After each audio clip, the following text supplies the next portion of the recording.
Good afternoon, good morning, good evening, wherever you're watching from and whatever time you are watching. I am Rosalind with a triple shot of sass. And today we're talking about love. Love. We all have that feeling of love, but it's so much more. They say love is a language, but I want to know, are you fluent or are you just mumbling through? Do you know how to talk your love language? Well, welcome back to a triple shot of sass. This is where real women talk, real women love, and we have real women lessons and a whole lot of truth. I'm your resident wise one, and today we're diving deeply on the deep end of love languages and the five stages of love. Go ahead and dive deep, right? But before we get too deep, let's do a quick check in. Let me see. How was your love tank? Are you on full? Are you half full? You got a quarter tank? Are you running on empty? You got those fumes where you're just trying to make it to the next pit stop. I know sometimes it's hard. So let's go ahead and talk about this. Everybody wants it, but not everybody knows how to give it. Not everybody knows how to receive it. Some of us learned it from a struggle. And when we watch things that we go, oh, that's not really love. I don't want that. And then when we get it, we duplicate what we've seen. So let's go ahead and talk about it. Let's talk about how peace can derive from love, but you've got to have that peace within yourself to share it and receive the love. So let's go ahead and talk about it. I'm going to turn this over to our firecracker, and she's going to let us know a little bit about love. Hey y'all, hey, it's Katrina, the firecracker of the group. Yeah, you'll find out later. Um, as it turns out, my fiance sent this information to me. It is the five stages of love.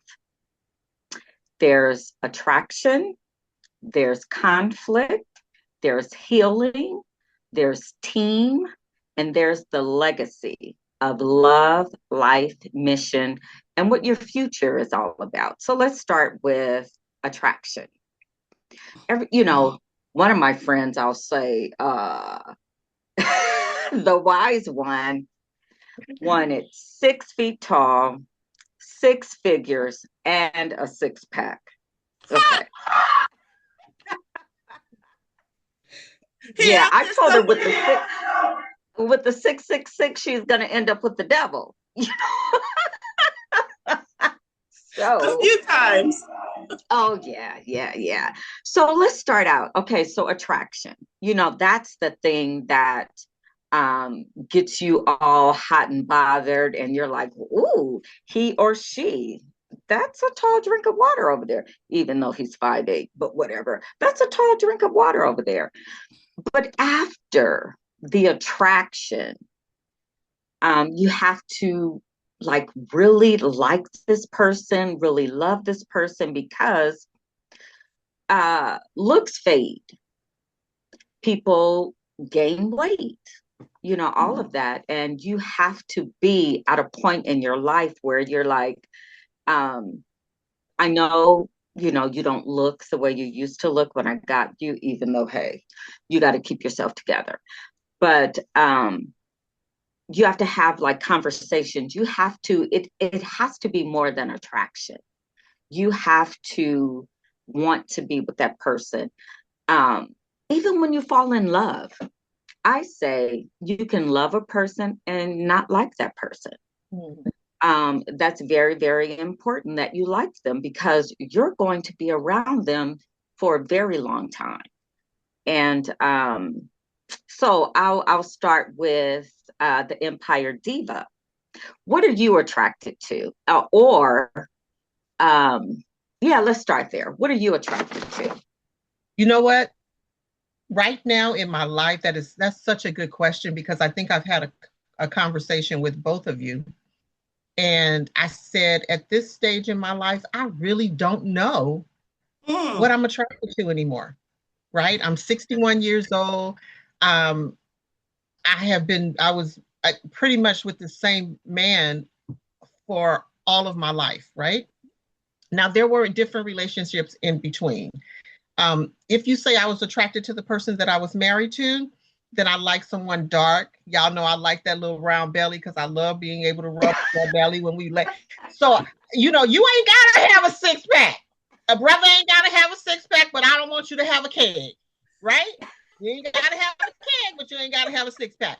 But I do want something that I can, roll with it. Bounce, no. Roll with Anyway, it. Bounce but with it. Bounce with it. Yeah.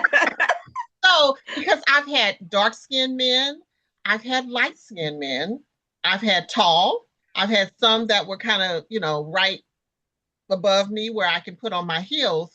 So that question right now for me is hard to answer because I don't know. But I hope that when that person comes, I'm going to absolutely, excuse me, I'm going to absolutely know that that's who he is because Mm-hmm. I believe there's going to be something that I can be able to discern that that's the one for me. And I don't know if he's going to be, like I said, tall, short. He can't be that short though, y'all. It can't be I'm that really praying. I'm really praying that God not gonna send me a short guy. As my aunt, okay.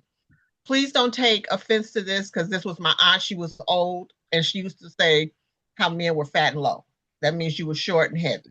But I'm from Texas and that's what they say. I don't want a fat and low man. so y'all Okay. want them fat and low. I don't want them fat and low. But again, I do want someone um that is pleasing to the eyes. Mm-hmm.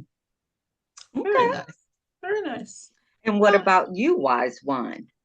Besides the 666. Well, I appreciate that. He doesn't have to have a six pack anymore, but it would be nice that if he was physically fit, that we could take some walks and all that. But I think my attraction is not even about physical. It would be an internal. I'm attracted to peace. I'm Okay. attracted to someone who is confident and knows who they are, right? Mm-hmm. They're not having me dim my light. They're not looking down on me. They're just peace. So, but of course, I'm 5'8". I want to walk around in my heels. I want to be able to lock arms with him and look eye to eye if that were to happen, right? But I think the quality that I'm most attracted to is just his character and what he comes to me with. It's just that piece. I can say for me, I enjoy sapiosexual men. That's a man who is very, very intelligent. I love to have great conversations. And I tell you, this man that I have here, the information that's in his head, it's like, why do you know that? I learn so much from him on a daily basis. And I stump him sometimes. And I'm like, you don't know the answer to that because you know the answer to everything. So I'm really attracted to someone who's very intelligent. I love to watch documentaries, which I didn't know until I got older. And he likes documentaries. So now, what caught my eye in the beginning, yes, he's attractive in my eyes. He's bald and he's taller than me, which is not hard. But he is a protector. He is a provider. He professes, he all the P's. Oh, those three P's, not all the P's. Not all. But not all the P's. But he's really, really good to me. And honesty and loyal and compassionate, all of that. So on to the next, which is conflict. When you get into a new relationship, you think you're going to handle conflict one way, and then conflict happens, and then you end up resolving it a different way. So let me ask, wise one, how do you resolve conflict if your needs are not being met. In a relationship, it's really important. And I'll have to start with, I clearly haven't done such a great job of resolving those conflicts because I've been divorced twice, right? So let's talk about how I would like to resolve it. I'm a communicator, and if I see an elephant in the room, I am not going to walk around it. I'm not that one, and I like to address the issue. Now, that Mm-hmm. may not be easy for everyone. Understand that some people are conflict avoidant. Mm-hmm. I'm not built that way. And so if my needs are not being met, I tend to let you know. And if it's not the right partner in my life, they can begin to withdraw. And I don't want to be seen as a nagging person. I don't Right. want to be seen as someone who's just got to have it their way, or I've got to be right all the time. No, but give me something to talk about. Give me something to hold on to. I'm letting you know my needs are not being met. Maybe my Right. needs aren't reasonable, but let's talk about that.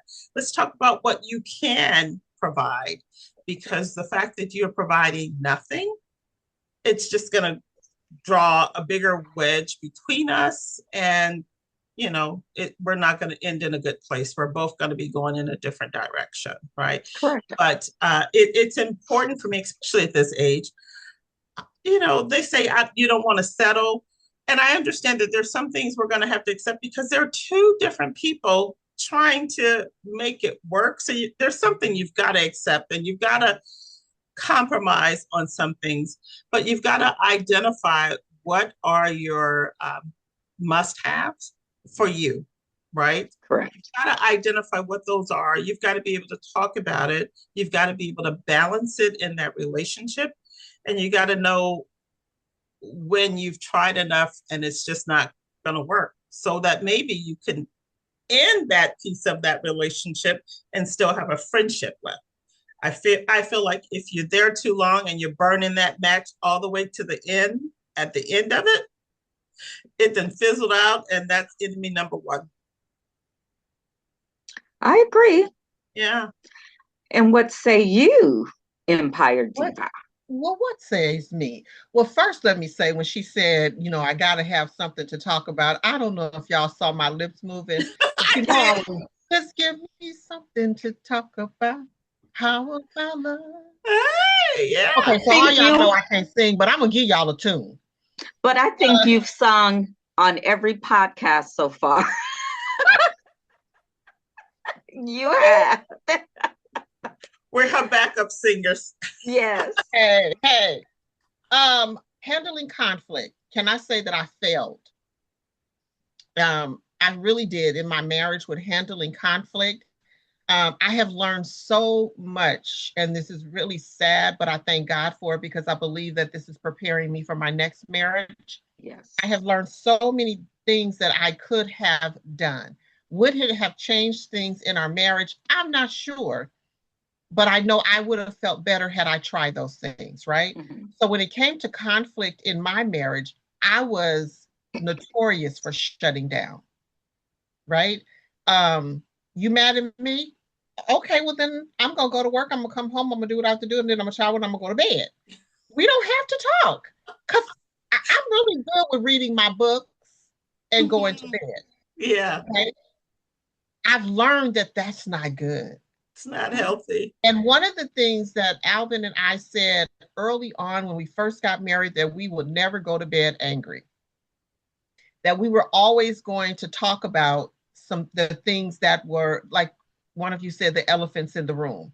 We were going Mm-hmm. to have those discussions because we did not want to go to bed angry with each other and then not wake up the next morning and not be able to have that opportunity to either apologize or to discuss it. Right. That worked for a while Mm-hmm. until the conflict kept coming and it kept coming. And I'm like, I'm losing too much sleep.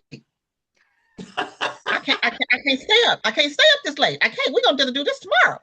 And so And so the thing is that but what I am learning now, there's a conversation to be had about everything. And Everything. we may not agree about what the solution may be. And it's okay for us to disagree about the solution, but not hold on to it. Because, see, I can hold a grudge for 352,000 years. That's just who I am. And I'm working on that too. But that was me. And sometimes it still is. But I don't At least you admit it. exactly. I don't want to bring that into my new marriage. Right. And I Mm-hmm. say that because I believe that God is going to send me my husband. And I Mm-hmm. believe that, and I'm loving these conversations that we're having about love and the conflict and the phases, right? Because Trina, kudos to Kurt, because I had never heard about I the hadn't phases. either. I had not heard about the phases of I love, had right? not either. And so I'm glad that he gave you this topic for us to talk about so Mm-hmm. that now I can really think on those things. And I know that it's God doing that because this is just one more thing that I can add to what I have to work on for my new marriage. And I pray for my new husband Mm-hmm. that he's getting this Nice. because he's probably watching this. Probably. He's probably he's probably watching this. So, honey, babe, sugar, sweetie, I'm It's working for her. us. I'm working on this for us so that we can do this. So that's my answer about conflict. I didn't do really well at it, but I'm working on it now to be able to have open communication, discuss through it all, so that like I said, we may not agree, but it's not going to be something that's going to live in our household to keep us apart. Yeah, I like that, Tawana. I am No, I me am too. not very good at just avoiding the conflict, right? Or, as they say, oh well, I just need some time, and then that time, I'm like, I want to deal with it, and then time is 1 day, and then 2 days, and then 3 days, and then all of a sudden, oh, don't worry about that, it's over. No, I'm still pissed off about whatever Right, that was, and we need right, to talk about it. So again, I am one of those that I want to dissect that elephant polka dot by polka dot, take every tusk off, every piece of ivory, because it's in my way. We need to dismantle it. So exactly, yeah. exactly. For me, I remember one day we had an argument, and I don't know what it was about. It doesn't even matter. But he went to the bedroom, and I stayed in the living room. So I think it maybe around 1 in the morning, 2 in the morning, or something. He came out. He was like, "Are you sleeping out here?" And I was like, "No," because we've said we will always get in the bed together. Now, we didn't say don't go to bed mad, but we're gonna always sleep together, always. So with us, I say what I have to say. He says what he has to say, and we deal with it and we move on. We deal with it right then, and then we move on. But what I've noticed is a lot of things that I used to complain about and get mad about, it was it was growing pains for me because two people getting together, living together, moving somewhere else, there were a lot of things that he would say and I would take personal, but he was joking. But Mm. because I this was all new for me, I didn't know how to handle it. Like, I mean, this is really minor. I go in the kitchen, I flip on the light switch, I do what I have to do, and I leave.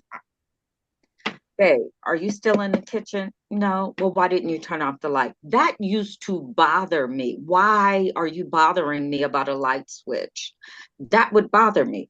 Today, did it the same thing, and I'm walking down the hallway. He said, "Stop." And I stopped. He said, "Back up." I backed up. He said, "Light," click, and I just went on. But in the beginning, that used to bother me. You have to understand and determine what is an argument, can you argue about it or discuss it and leave it alone? Or, but we don't have like drop dead um, arguments where I don't want to be here and he doesn't want to be here. If he doesn't want to be here, he's never let me know it. And I've never said that to him because, as I said on the last podcast, this is home for me. So, next, healing. So that was conflict. Healing. I'm gone over 6 minutes, but I'm sorry. Can a simple gesture heal what words broke?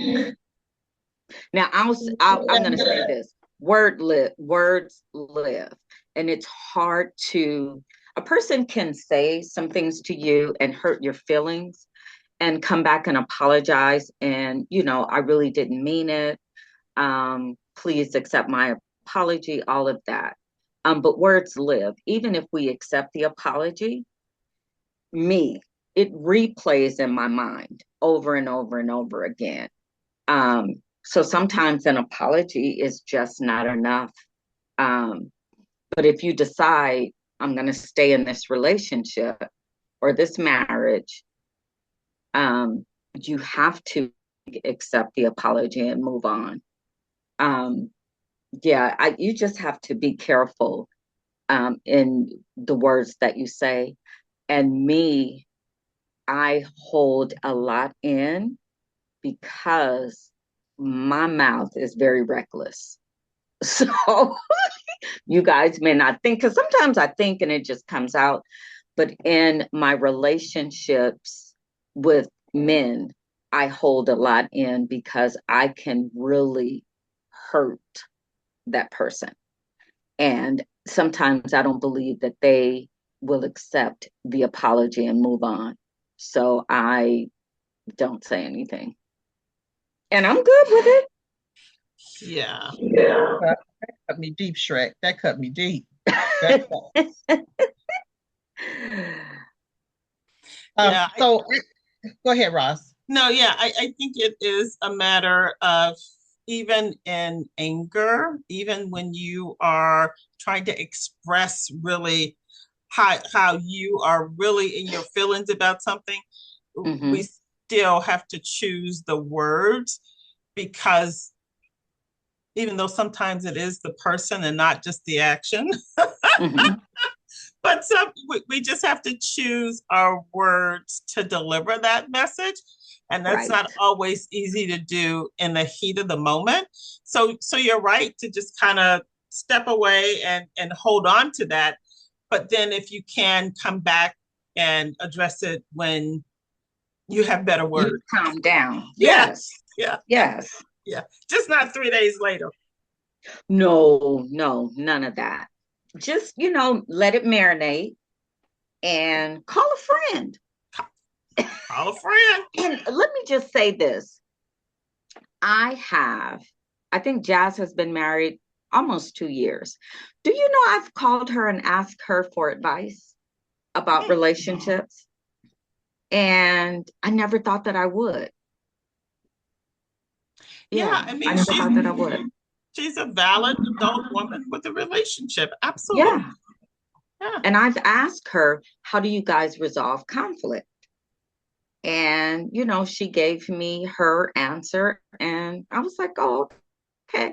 And she even said, well, he probably didn't mean it that way. Go to him and say such and such. And, she's talked me through some things.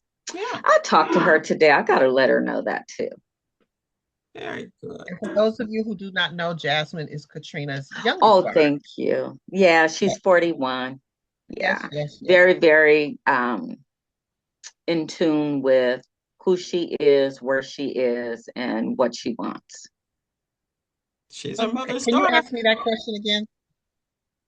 Can you ask me the question again? What was the question again? Because I was listening to y'all so much.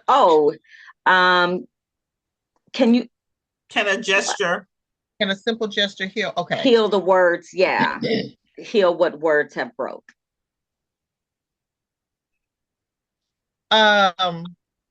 Again, that one is hard for me because if you cut me deep, and again, because I remember some words that had happened that was said to me. And right now in this moment, sometimes that comes back. Exactly. And when it was said to me, because of where I was in my mindset, I didn't respond. Mm-hmm. Now I can't respond. And that hurts. I And know. that hurts. Yes. Okay. So those words to me can never be healed. Mm-hmm. And so for me, if someone says to you something that you know that hurts you, take care of that in the moment. Mm-hmm. Don't let it fester. Don't let it go because, as I said, for me, because these particular words that were said to me, now I wish I would have addressed it then because I can't now. And I don't know if anybody out there in podcast land have these same things, but I have a whole conversation with me. Oh And gosh, now, yes. oh, I'm gonna say this and they gonna say this. And when they say this, I'm gonna say this. Oh, but when you say this, I got something for you because I'm gonna say this. Right? Well, I can't now. Right. But had I mean, and of course we sometimes need a cooling off period because you Mm-hmm. also don't want to say whatever is said. I learned from my niece Courtney, who said, think twice, speak once, right? Yes. Think twice, speak once. Because if you say what first comes out, it may cut them too deep. But if Mm-hmm. you think about it and you can soften that up where they will be able to receive what you're saying, Mm-hmm. it's a little Absolutely. bit differently. Yeah. But always, always, always double back to what hurts you. Because what I will say is if you allow them to keep those words that they're saying to keep hurting you and you never address it, they're going to Mm-hmm. keep using those words to hurt you because they're going to think it's okay. And for most of you, I didn't know it was emotional and mental abuse. Exactly. Yeah. So, but that, that's a whole nother podcast. But yeah, that's a whole nother podcast. Yeah. But what I'm saying is please, address the hurt, address the Yes. words that hurt you when they hurt you, Right. because you may not have a time to do it. Absolutely. Exactly. Okay, so number 4 is team. So I think in relationships, you work together as a team to get whatever resolved. Like when we went away this past weekend to Atlanta, we worked as a team. We got things done. It was funny. We were trying to figure out what we were going to eat, and we're always like on the same wavelength or whatever. Just doing it. It's amazing how alike we are, and we do each other like this. We got you. We got you. And it's just like being together and knowing what the other person wants or thinks or feels before they can even say something. And that's what I have with him right now. We are a team, and like even for Christmas, I'm already talking about what we're getting his grandsons for Christmas. I showed, he was like, yeah, that's good. That's good. I was like, okay. Even his daughters turned 22. He was like, babe, can you help me pick out gifts for the girls?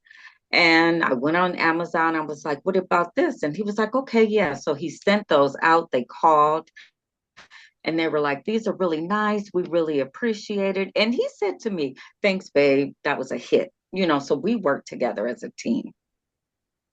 So what say you guys? How does team play a role in your relationships? Teams, I agree. I think you should be a team. And I remember doing another interview where the question was asked, how did me and my husband work together to build something? Mm-hmm. And at first, and I know it was God because I'm thinking, what did we do? But immediately it came to he loved to cook. He was a caterer, bad to the bones, not just barbecue. Baby, the brother could cook, and I cannot take that from him. I My passion is event planning.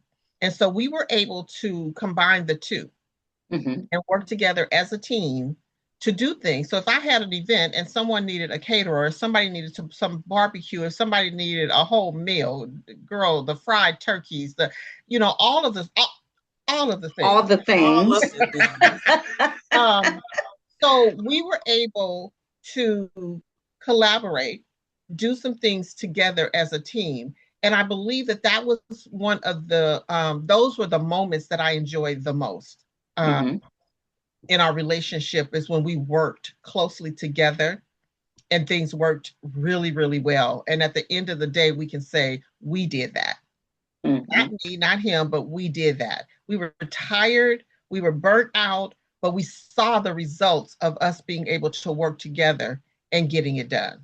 So, Mm-hmm. yes, I believe that teamwork in a relationship, in a marriage, is very, very important. And I think Right. you should find out what the passions and purpose of your mate is so that you can help them. And maybe you guys can work together building on those things. I agree. Wise one. Wow. Well, I think teamwork is very important. It's really interesting. I've, I don't want to be what is it, a downer Debbie, but I've never actually had teamwork in a relationship. Or Debbie Downer. A Debbie Downer, however she is, but it would be great. Whatever Debbie does. Whatever Debbie does, and don't do the other one. But so I think teamwork is very nice. I know that in my last relationship, uh, we started a nonprofit organization together, right? And Mm-hmm. before something I was really very passionate with, and still am, I still hold it very dear to my heart. And although there were great communications about what we would do together, ultimately there was no partnership, there was no teamship. So it was as though I did the heavy lifting and I did the work, which, again, seems to be my lot. However, I think teamwork is really what makes the dream work. And if you can have a partner um, that you don't have to share the same interest, but if your interests align, if your interests are, even if they are opposite interests, but you can use those interests to pull something together that supports the union, then that's great. It's just like with work. In my organization, I am the head of human resources. Well, I have a team that report to me, and they can't all go and do things in isolation in a bubble. No, I need you all to work together because the result that I'm looking for is incumbent upon all of you all working together, rowing in the same direction at the same time to get to the end result. So I think a team effort is important in life and love and all of the things that you do. Now I want to double back because I said one, attraction, two, conflict. I didn't say what three was. Three is healing, and that's where we talked about words, living, and how you can recover from that. And so we just discussed team, and now number five is legacy, life, love, and mission for the future. I believe right now we're toggling between four and five. We know that we're a team and we do things together to make our life work. Um, like I think T said in one of the podcasts about me gardening. Never thought I'd be out in the garden, but he's mowing the lawn. I'm pulling weeds. Um, I am raking leaves, all of that. And I know um, some people will think, well, why not hire a gardener? Why would we? I mean, we get in the yard and we do what we need to do. And so I think that's where we are between teamwork and legacy. So, and now we're going to hear from Empire Diva. What are we talking about? Am I talking about legacy, or am I talking about I know we were supposed to pop into um the five love languages. Is that what we're talking about? Yeah, you can talk about legacy in the future. Okay. And so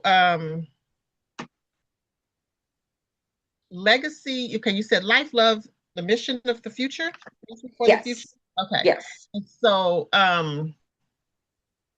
I would like, because like all of us, we all want to leave some type of legacy behind us, right? Exactly. Um, you ladies know I love working with women, especially women that are over 50. And I'm so happy that we were able to start this because each one of us has some type of story to tell. Yeah, Right. And I absolutely. pray that some of the things that we have said or we have are doing or have accomplished, some things that we've messed up, people will learn from that. But I want Triple Shot of Sass to be some type of legacy. I want Yes. people to look back on this and say they shared some powerful information, and that when they see our faces and they see the Triple Shot of Sass name come up someplace, we have created a legacy for the next generation. Correct. Whatever that is, because somebody is going to be able to mirror what we're doing, Correct. right? We are setting some type of precedence for either our children, our grandchildren, our great grandchildren, our great great grandchildren, whatever it may be, someone else's children. But we are leaving a legacy. And through our marriages, what we've learned from our past marriages, what we're going to learn from either our future marriages or relationships, we pray that whatever we're doing is a legacy building task. Does that make sense? Mhm. It does. It does. Okay. So that would be my take on legacy. Okay. Yeah. Very good. Very Mhm. good. Well, for me, I think love and legacy is very powerful. And I think that when building the relationship, like you said, Trina, you think you are somewhere between legacy, where you're building the legacy for the future, for future Hmm. generations. Well, I think that's really important and powerful. And your legacy can be something of healing and empowering, or it can be something of hurt if you've not healed before you Correct. move into that next phase of a relationship. So I think it's really important that anyone out there that's really believing that you're ready for that next butterfly, those next tingles, that next relationship, and you are thinking, hoping, praying for marriage, that you have taken the time to heal before you jump in, so that your Hmm. legacy is one that you and those who come behind you can be very proud of. And healing is not a one-time event. Right. When you get in that relationship, you may find that there are triggers, there are different things. Your partner can come into the relationship with some wounds that have not quite healed over, and you may be um, Nurse Betty, I'll say, to help heal their wounds, right? And that we all have some baggage, right? Anyone who says I don't have baggage, they're not being, Liars. yeah, they're not being truthful to themselves, let alone to you. So I Correct. think as we're looking at leaving that legacy and that impression for others, that we just make sure what we're leaving behind, right? We're either going to be leaving healing and inspiration, or more hurt that's just kind of rubbed off, and we're passing it on to generations that follow us. Agreed. I agree too. Yeah. So, So I think it was really, really good. I mean, Trinity, did you have more for us on this? No, I don't think I have any more on this. So I guess we could. Um, oh, I do want to say, um, watching this podcast, I know a lot of this resonated with a lot of you out there, as Tawana said, in podcast land. Um, Chat with us, leave us a comment, share with a friend, ask us some questions. We want to know what you want to hear from us in the future. So subscribe, like, and share. And we really appreciate it. Right. Absolutely. And then one of the things that I wanted to say that Trina had mentioned, and forgive me if I missed it in our dialogue, because I'll be paying attention and sometimes I forget because. But I remember you said to us that sometimes the relationship does not get past stage 2. Mm-hmm. Oh, that I did say that. Yes, yes. Okay. And which was the conflict. And so she was saying, what do you think? So if that's one of the questions or answers you can give us is, do you think that conflict is just like we get to conflict and we out?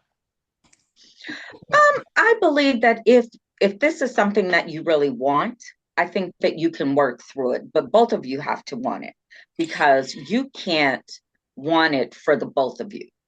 Correct. And there are times where I think I put in a post, we were told, or at least I was told, a relationship is 50-50. I don't believe that, because sometimes it could be 20-80, 80-20, 60-40, 70-30, as long as it adds up to 100.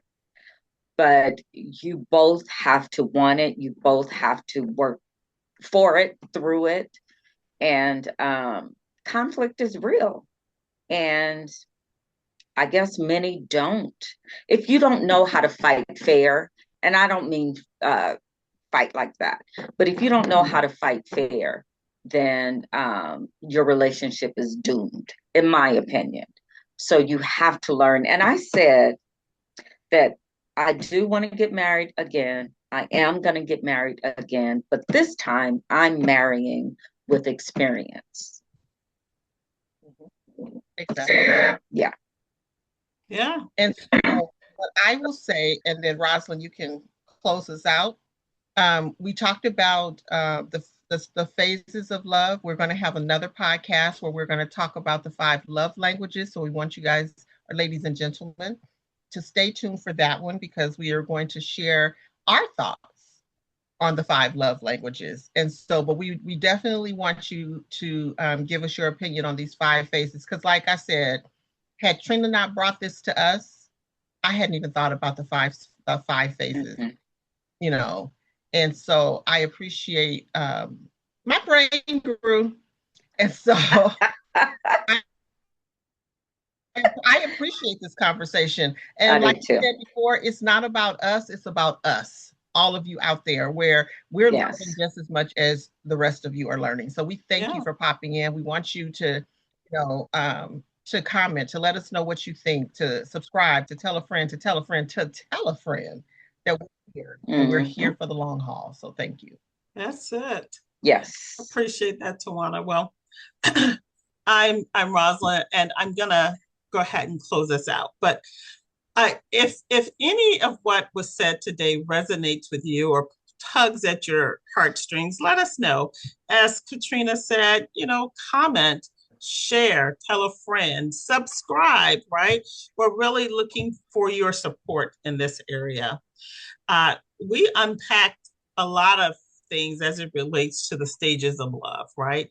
As Trina said, most don't make it past conflict. Well, I'm living proof of that. I haven't gotten past the conflict stage in 2 marriages, right? So, and my marriages didn't end like overnight. These were multi-year marriages, but getting through that conflict and really working through that is what's important. As I said, don't just say I love you. Show it, grow it, and speak it in a way that your partner can actually see it, feel it, and receive it. I think that's important. I just want to give you all a challenge for the week. Let's see, find out if you can confirm what stage of love are you in your relationship? Are you married? Are you dating? Are you engaged? Where are you? And then what stage of love are you in? Right? Identify that. Are you just right now getting the attraction? Are you at the conflict stage? Where are you? And then make it your personal goal to make it to the other side and get to that next stage. We're Yes. here for you. Triple Shot of Sass. Meet us every Tuesday. We've got a brand new drop every Tuesday. Thank you for watching. And don't forget to subscribe.